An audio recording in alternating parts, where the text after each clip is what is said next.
Bismillahirrahmanirrahim. Assalamualaikum warahmatullahi wabarakatuh. Perkenalkan, nama saya Artika Sari, NIM 202105010113. Ya, pada kesempatan kali ini saya akan memaparkan materi sistem operasional perbankan. Baik, langsung saja kita masuk pada materi. Materi pertama yaitu penghimpunan dana bank syariah. Pertama, giro.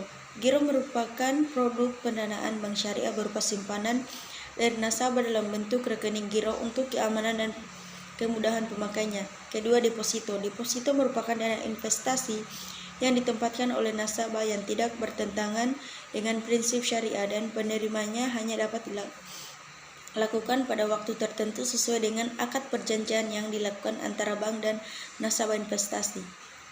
Ketiga, tabungan. Tabungan merupakan produk pendanaan bank syariah berupa simpanan dari nasabah dalam bentuk rekening tabungan untuk keamanan dan kemudahan pemakainya. Materi selanjutnya adalah akad penghimpunan dana bank syariah. Pertama, akad mudharabah. Mudharabah adalah perjanjian atas suatu jenis perkongsian di mana pihak pertama atau sohibul mal menyediakan dana dan pihak kedua mudharib bertanggung jawab atas pengelolaan usaha. Hasil usaha dibagikan sesuai dengan nisbah atau porsi bagi hasil yang telah disepakati bersama di awal. Mudharabah dibagi menjadi dua, yaitu mudharabah mutalaqah. Mudharabah mutalaqah adalah akad ketika mudharib diberikan kekuasaan penuh untuk mengelola modal. Mudharib tidak dibatasi baik mengenai tempat tujuan maupun jenis usahanya. Kedua, mudharabah muqayyadah. Akad ketika sohibul mal menetapkan syarat tertentu yang harus dipenuhi mudharib baik mengenai tempat tujuan maupun jenis usahanya. Kedua, akad wadiah. Wadiah merupakan penitipan barang dari pemilik barang kepada penyimpan barang dengan kewajiban pihak yang menerima titipan untuk mengembalikan barang titipan sewaktu-waktu. Wadiah dibagi menjadi dua, yaitu wadiah yadamana merupakan titipan murni. Barang yang dititipkan tidak boleh digunakan atau diambil manfaatnya oleh penitip. Sewaktu titipan dikembalikan harus dalam keadaan utuh baik nilai maupun fisik barangnya. Kedua, wadiah yadamana merupakan titipan barang yang boleh atau bisa untuk digunakan dari barang titipan tersebut. Selanjutnya adalah akad penyaluran dana bank syariah. Wadiah adalah akad yang sering digunakan untuk produk bank dalam bentuk tabungan atau giro. Karena hanya menitipkan dana, nasabah tidak berhak mendapatkan hasil apapun. Akan tetapi nasabah dapat mengambil dananya kapanpun dia mau. Kelebihan menabung menggunakan akad wadiah adalah tidak sama dengan tabungan yang lain seperti mudharabah. Jika mudharabah memiliki potongan biaya, maka wadiah berbanding dengan mudharabah. Wadiah tidak memiliki potongan biaya. Saldo tabungan wadiah tidak akan berkurang, jadi kita tidak perlu khawatir. Materi selanjutnya adalah pengertian akad jual beli mudharabah, salam dan istihsan. Yang pertama, pengertian akad mudharabah. Mudharabah adalah akad jual beli barang dengan menyatakan harga perolehan keuntungan atau margin yang disepakati oleh penjual dan pembeli. Kedua, pengertian akad salam. Salam adalah jual beli muslim fee atau barang pesanan dengan penangguhan pengiriman oleh muslim ilai atau penjual, dan pelunasannya dilakukan segera oleh pembeli sebelum barang pesanan tersebut diterima sesuai dengan syarat-syarat tertentu. Ketiga, akad istisna adalah akad jual beli antara pembeli dan penjual produk menyediakan barang pesanan sesuai dengan spesifikasi yang disyaratkan pembeli dan penjual dengan harga yang disepakati. Secara pembayarannya dapat berupa pembayaran di muka, cicilan, atau ditangguhkan sampai jangka waktu tertentu. Selanjutnya adalah mekanisme akad murabahah. Dapat kita lihat pada bagian tersebut. Pertama, nasabah mengajukan permohonan kepada bank untuk membeli barang. Kedua, bank dan nasabah melakukan negosiasi harga barang, persyaratan dan cara pembayaran. Ketiga, bank dan nasabah bersepakat melakukan transaksi dengan akad murabahah. Keempat, bank membeli barang dari supplier spesifikasi yang diminta nasabah. Kelima, supplier mengantarkan barang dan dokumen. Keenam, nasabah menerima barang dan dokumen. Ketujuh, nasabah melakukan pembayaran sesuai harga pokok dan margin kepada bank dengan mengangsur. Selanjutnya adalah mekanisme akad salam. Dapat kita lihat pada bagian tersebut. Pertama, nasabah mengajukan permohonan kepada bank untuk membeli barang. Kedua, bank dan nasabah bersepakat melakukan transaksi dengan akad salam. Ketiga, bank membeli barang dari penjual sesuai yang diminta nasabah.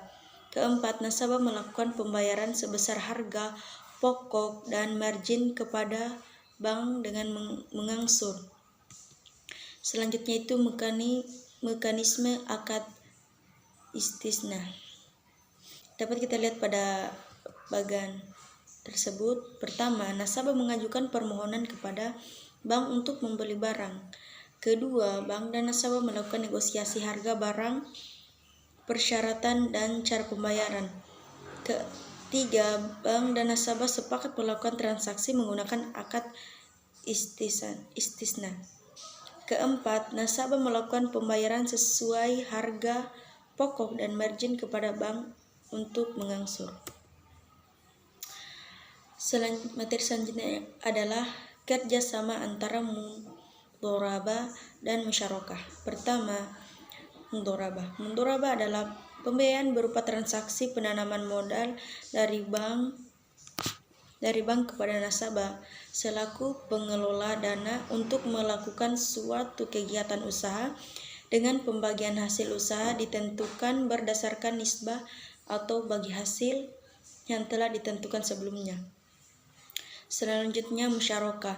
Musyarakah adalah akad pembiayaan di mana bank dan nasabah menjalin kerjasama pada suatu proyek dan bank penyedia modal atau dana, sedangkan nasabah menyediakan keahlian, keterampilan, dan modal untuk mengerjakan proyek tersebut. Ya, dapat kita lihat pada bagian tersebut. Pertama, mekanisme akad mudharabah.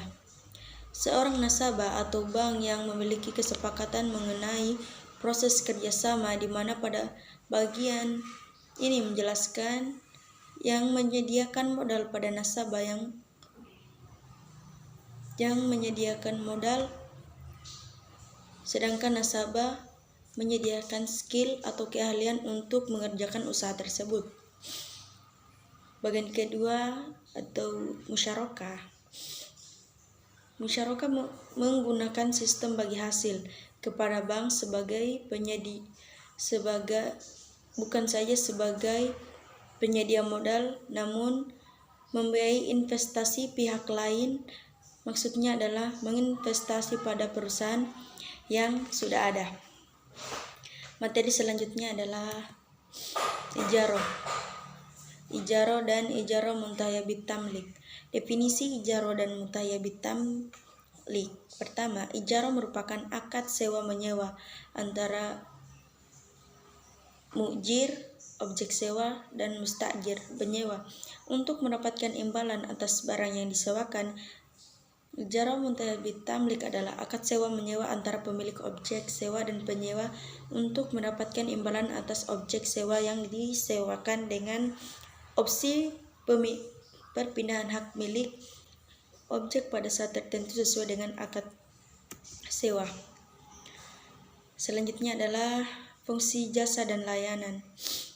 Pertama, akad wakalah. Wakalah adalah akad perwakilan antara dua pihak di mana pihak pertama mewakilkan suatu urusan kepada pihak kedua untuk bertindak atas nama pihak kedua.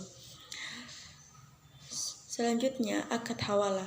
Akad hawalah adalah akad perpindahan utang piutang suatu pihak kepada pihak lain. Dalam hal ini, Ada 3 pihak, yaitu pihak yang berutang atau muhil atau madin, pihak yang memberi utang muhal atau dain, dan pihak yang menerima pemindahan ada muhal alai. Selanjutnya adalah sarf. Sarf adalah transaksi pertukaran antara uang dan uang. Pertukaran uang maksudnya di sini adalah valuta asing, di mana mata uang asing dipertukarkan dengan mata uang domestik atau mata uang lainnya. Selanjutnya, qard. Qard adalah pembelian harta kepada orang lain yang dapat ditagih kembali atau dengan kata lain meminjamkan tanpa mengharapkan imbalan.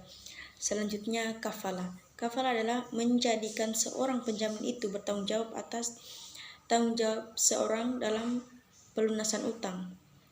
Selanjutnya adalah ran. Ran adalah menahan salah satu harta milik si peminjam sebagai jaminan yang diterimanya. Barang yang ditahan tersebut harus memiliki nilai ekonomi. Ya, itulah tadi pemaparan materi dari saya. Kurang dan lebihnya mohon dimaafkan. Wabillahi taufiq wal hidayah. Wassalamualaikum warahmatullahi wabarakatuh.